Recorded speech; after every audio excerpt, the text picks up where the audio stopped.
Bonjour à tous et bienvenue sur le plateau virtuel installé à l'Agglo 21 par la mission locale Centre-Manche et Reporter Jeunes Normandie qui permet tout simplement de se faire découvrir le monde des médias à tout un tas de jeunes qui viennent ici pour découvrir ce que c'est. Et aujourd'hui, on va parler culture et cinéma à 40 ans. Et pour en parler avec moi, j'ai deux invités et on va les accueillir tout de suite après ce jingle.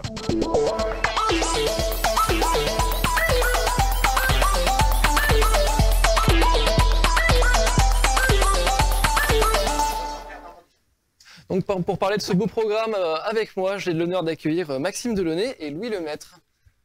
Salut. Bonjour, bonjour. Comment ça va? Bonjour. Super, parfait. Tout va bien, tout va bien. Formidable. J'aimerais dans un premier temps apprendre un peu plus à vous connaître, parce que c'est peut-être pas...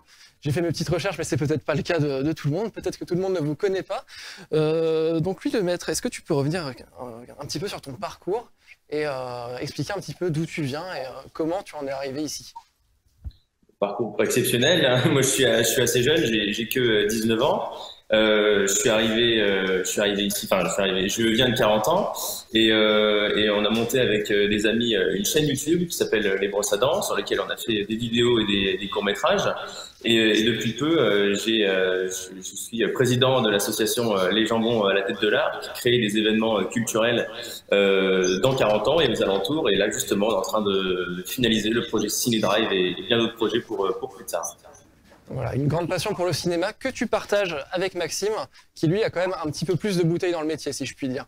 Bah, je suis plus vieux, c'est tout. Hein. Voilà, on se fait vieux. Donc moi, j'ai grandi à 40 ans aussi comme Louis, et ensuite j'ai fait des études. J'ai fait comme Louis une prépa, ensuite une école de commerce. Et puis je voulais travailler dans ce métier, donc j'ai envoyé beaucoup de CV, j'ai tapé à plein de portes, et puis un jour ça s'est ouvert.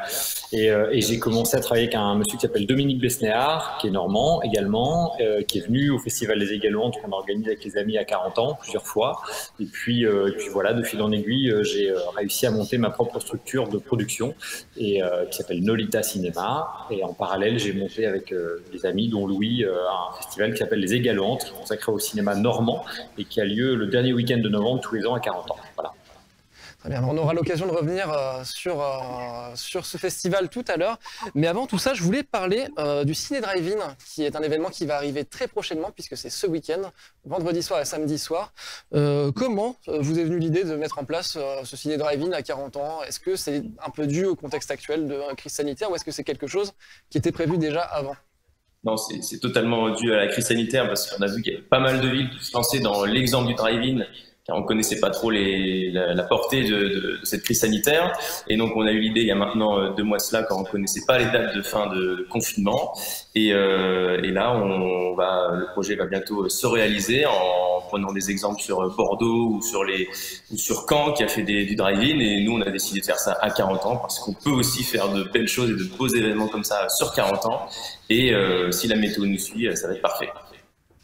Et selon vous, pourquoi le drive-in pourrait être un format pertinent pour la région Normandie, puisque en quoi c'est puisque on va dire que le Festival des Égalantes a pour vocation à mettre en avant les lieux de tournage et un petit peu qu'il y a dans le coin. En quoi le drive-in s'insère un petit peu dans tout ce projet? Eh bien, parce qu'il est justement exceptionnel et un petit peu hors du commun. C'est un projet, une expérience à vivre qui est assez unique, parce qu'on fait pas tous les jours du drive-in. Moi, le premier, j'en ai jamais fait, et pourtant on en organise un. Et pour montrer aux gens qu'on peut aussi sortir de la salle de cinéma, qu'on peut aller voir du cinéma partout, même dans une voiture avec un écran sur une place en plein milieu d'un centre-ville. Et comme c'est un événement qui peut prendre forme assez facilement, parce qu'on arrive à mettre le site en place en une journée, on peut vraiment voir du cinéma partout, et on veut montrer aux gens que le drive-in, c'est une autre manière de voir le cinéma, comme le plein air et comme d'autres manières peut-être qu'on pourra voir plus tard. Donc, au programme, on a 2 films, ma foi, que j'aime beaucoup. On a Commencé loin et Le Grand Bain. Est-ce qu'on peut en parler un petit peu et surtout de comment vous avez choisi de diffuser ces films pour le drive-in? Pour commencer, non, il n'a pas eu le choix, c'est moi qui l'ai produit. Je l'ai imposé. Non, mais je plaisante, mais ils ont fait leur choix. Le choix, on a décidé de prendre quand même du grand public parce que déjà le contexte est un petit peu spécial. Donc en plus, on voulait toucher le plus de public possible. Donc le Grand Bain est un film qui a très bien marché, qui est sorti.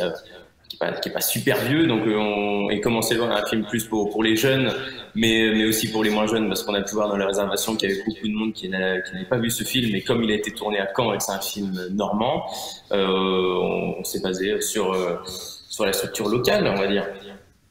Voilà. Alors, on va parler maintenant un petit peu du festival des Égaluantes. On va se projeter un petit peu dans le futur, puisque, si je ne m'abuse, on va se projeter vers novembre.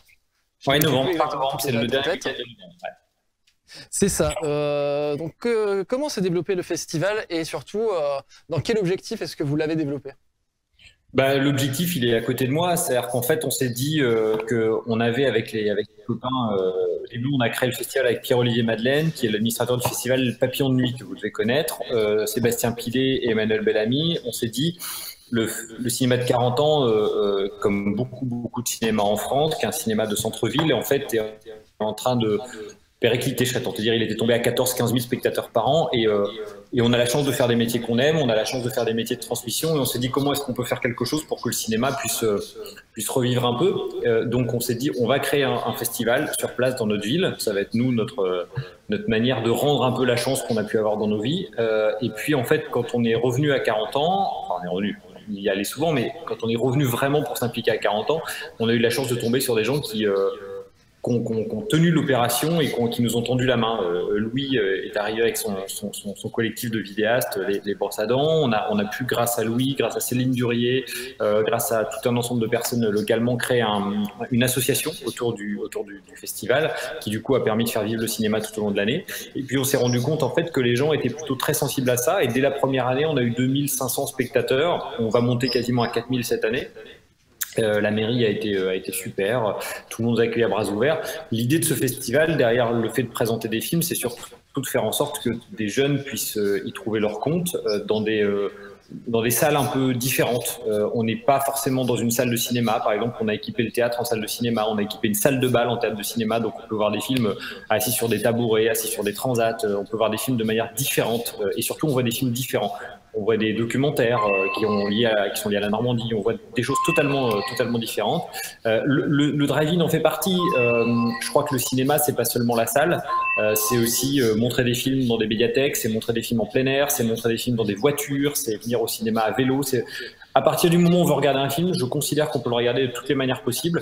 Et puis, derrière tout ça, il y avait l'idée d'aller chercher des gens qui n'ont pas forcément accès au cinéma en permanence. Donc, on a travaillé avec plein de gens extrêmement motivés, que ça soit des associations caritatives comme les Restos du Cœur, comme le Secours Populaire, comme d'autres, et puis que ça soit des jeunes comme vous, comme la mission locale, avec qui on a la fierté de travailler, puisque vous avez créé une web radio l'année dernière, et on va continuer à travailler avec vous cette année. On a très envie de le faire, parce que vous nous avez montré à quel point vous étiez investi, à quel point vous étiez dynamique dans ce type d'organisation. Donc nous, on est très fiers de vous avoir avec nous et on espère que ça va continuer encore quelques années. Voilà. Et puis, et j'en termine, le cinéma, c'est pas que le cinéma, c'est tout ce qui se passe autour. Donc il y a la restauration, donc il y a les produits locaux, donc il y a tous les artisans, les commerçants qui sont tout autour d'un festival et d'un événement et de la salle.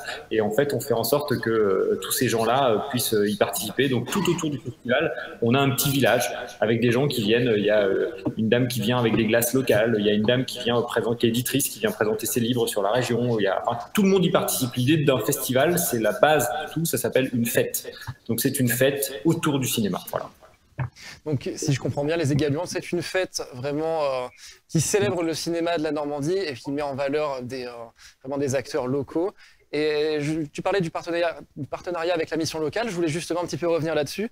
Est-ce que c'est vraiment dans cette dynamique locale que tu as voulu inclure la mission locale dans ce projet? Est-ce que c'est vraiment important pour toi d'inclure la mission locale Centre-Manche?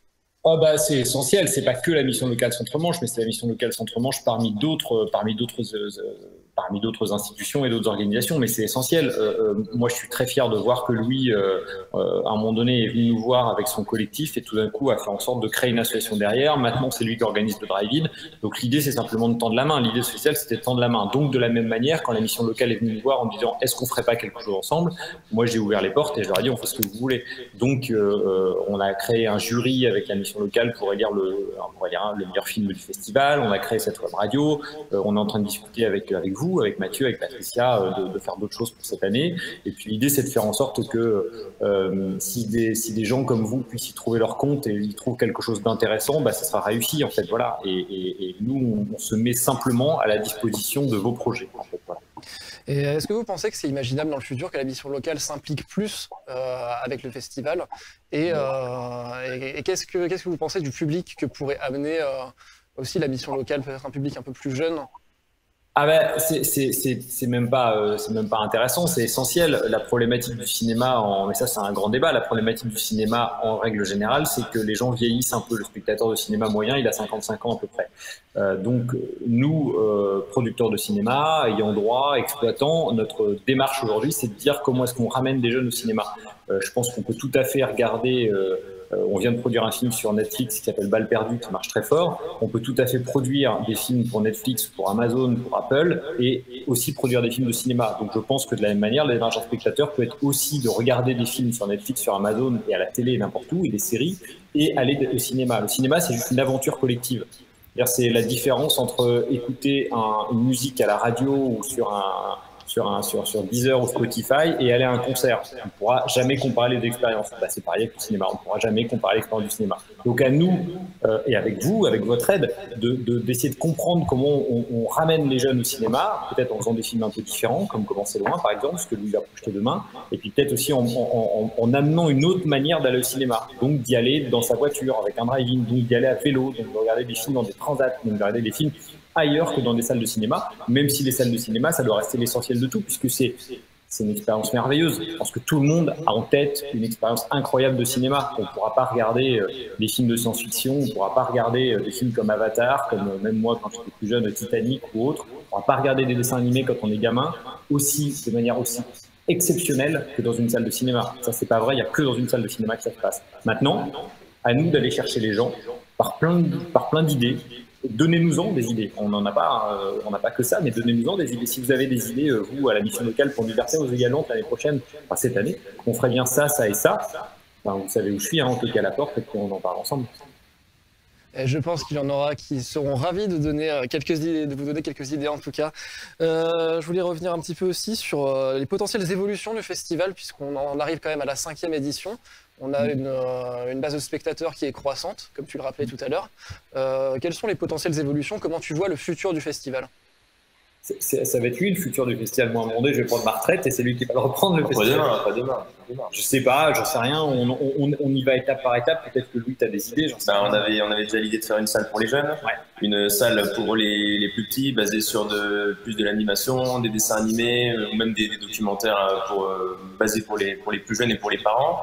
Ça permet aux parents de partager un moment avec leurs enfants dans une salle de cinéma ou dans une salle qu'on aura transformée en salle de cinéma le temps d'un week-end, avec des animations, toujours avec des réalisateurs ou des personnes qui sont impliquées dans la réalisation de ce contenu pour le festival. Pour l'an prochain, on va essayer de travailler là-dessus.